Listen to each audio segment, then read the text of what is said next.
Hi, this is Julia Lickenhouse, President of the Wentzville NEA. And Nathan Hoven, as of July 1st, the Assistant Superintendent for Human Resources. Thank you for taking the time to find out more about the last 3 domains of the learning map in iObservation. Our goal for this PowerPoint and podcast is for you to gain a deeper understanding of the last 3 domains on the learning map in iObservation. If you recall, the reason Wentzville, along with every other district in Missouri, is implementing a different teacher evaluation instrument is because Missouri received a waiver for No Child Left Behind. As part of that waiver, not having to meet 100% student proficiency, Missouri school districts were required to use more rigorous teacher evaluation instruments. The Wentzville Educator Evaluation System Committee, made up of teachers and administrators, chose Marzano's iObservation. iObservation is comprised of research-based strategies for teacher effectiveness and student achievement. Domains 2, 3, and 4 can be found on the backside of your learning map. Elements 42 through 60 make up the descriptors for these 3 domains. Domain 1 was our focus for 2014-2015. Design questions 1 through 9, 41 elements. Domain 1 is primarily focused on what a teacher does in the classroom. Routine events, which include design questions 1 and 6. Content segments, design questions 2, 3, and 4. And on-the-spot segments, design questions 5, 7, 8, and 9. Beginning with next school year, teachers will now be evaluated on all 4 domains in the learning map. Domains 2, 3, and 4 refer to planning and preparing, reflecting on teaching, and collegiality and professionalism. The elements in domains 2, 3, and 4 are the things a high-quality educator does as part of their profession. Even with the addition of domains 2, 3, and 4 to the teacher evaluation tool, we will continue to honor the work our teachers have been doing throughout this school year, focusing on Domain 1, Design Question 1, Element 1, providing clear learning goals and scales. We've come a long way since the introduction of iObservation 1 year ago and want to continue this progress. If you remember, DQ11, when done correctly and with fidelity, has been shown to contribute to a percentile increase of up to 34 points in student scores. Domain 2, Planning and Preparing. Dwight Eisenhower, the American general who planned and carried out the largest amphibious invasion in history, D-Day, which was the beginning of the end for the Nazis in World War II, said, "In preparing for battle, I have always found that plans are useless, but planning is indispensable." Elements 42 through 44 in Domain 2 refer to how to plan for instruction. When planning your lessons and units, you should be deliberate in your thinking of scaffolding information within the lessons, making connections to past lessons, anticipating confusion your students may have, and making sure the lessons connect to the unit. Element 44 references paying close attention to and following the district's curriculum. Chapter 10 of the Art and Science of Teaching also talks about this first part of Domain 2. The second part of Domain 2 focuses on the materials and resources you use in your lessons. In thinking about your materials and resources, including technology, how do you get what you need to have engaging and successful lessons? Elements 45 and 46.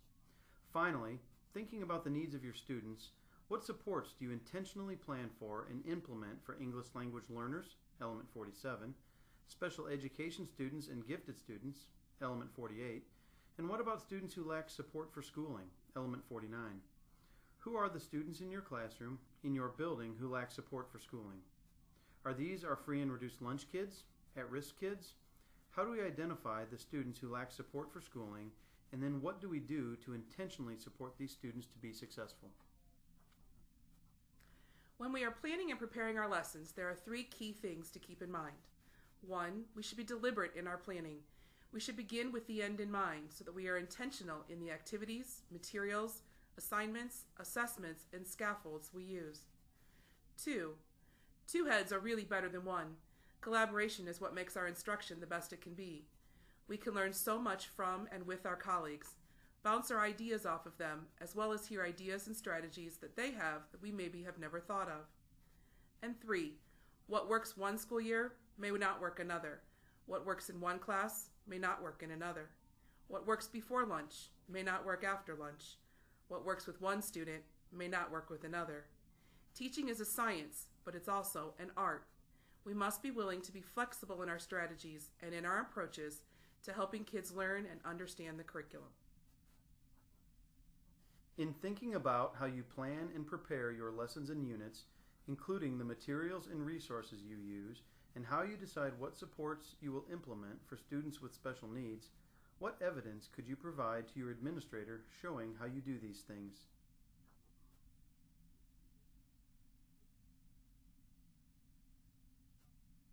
In reviewing this list, please note that it is not exhaustive. You may have some other ideas about how to show your planning, preparation, use of materials and resources, and supports for your students with special needs. Domain 2, along with 3 and 4, are different from Domain 1 because the principal cannot necessarily see you doing the elements. Therefore, providing evidence as to how you execute the element is very important. Domain 3, Reflecting on Teaching. In the new book, Teach, Reflect, Learn, the following quote can be found at the beginning of Chapter 3, which is titled The Continuum of Self-Reflection. Thinking is the hardest work there is, which is probably the reason so few engage in it. Henry Ford.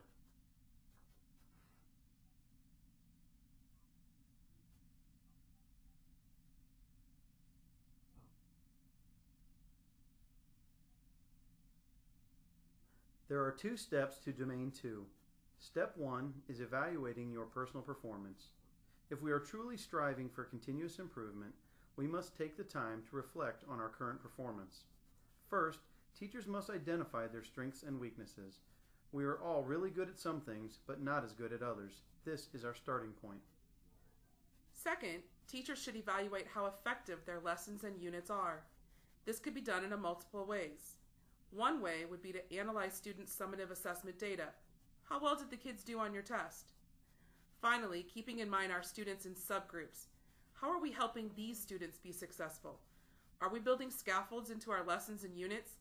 Are we working with other staff members, such as case managers and counselors or others? Evaluating our own personal performance can be difficult. It takes time, or we don't want to be introspective. No matter the reasons, reflection of our own performance is a powerful tool to increasing our own skills as educators.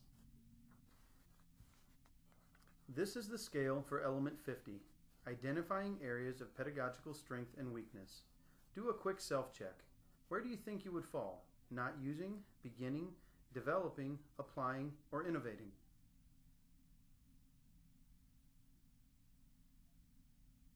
Now think about what steps you could take to move on to the next level.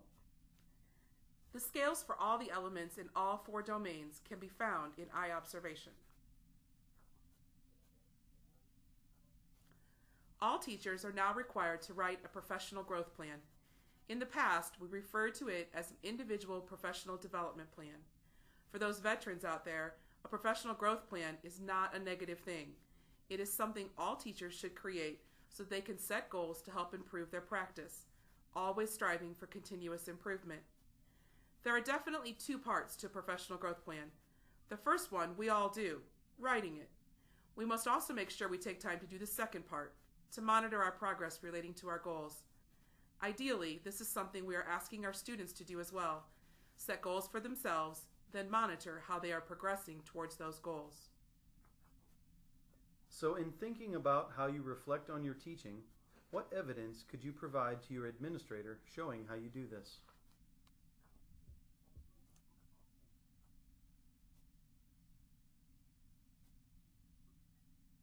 Similar to the evidence from Domain 2, this is not a complete list, and there are definitely other examples that you could use. Domain 4, Collegiality and Professionalism. Author and activist Constance Chucks Friday said, "What makes you great is not what you do, but how you do what you do." Domains 1, 2, and 3 all fall within the context of Domain 4, Collegiality and Professionalism. Without a positive professional environment, we as professionals cannot truly thrive.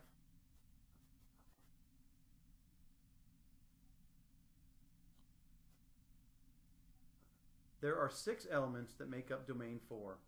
The first 2 refer to promoting a positive environment. Strong relationships with our peers, our students, and parents are key to student success.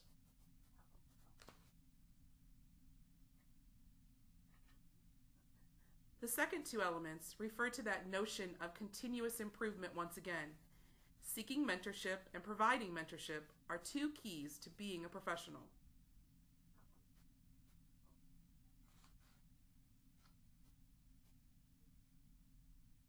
The last 2 elements refer to us being knowledgeable about and supportive of the Wentzville School District. In thinking about your collegiality and professionalism, what evidence could you provide to your administrator that highlights your activities?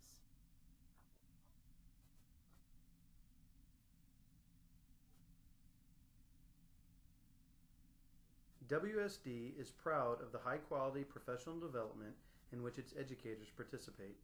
WSD is the fastest-growing district in the state of Missouri, and we have some awesome things going on throughout the district to help us be the best we can be. Ideally, we've met our learning goal for you to gain a deeper understanding of Domains 2, 3, and 4 on the Learning Map. You can also find out more about Domains 2, 3, and 4 in iObservation. Take some time to log into effectiveeducators.com to check out the planning evidence, teacher evidence, and scales for each element. Remember, our ultimate goal of iObservation as our teacher evaluation tool is twofold. First, to improve the achievement of our students, and second, to help teachers to continue to grow in their profession. By putting Domains 1, 2, 3, and 4 into practice, these 2 goals can most definitely be met. Thank you.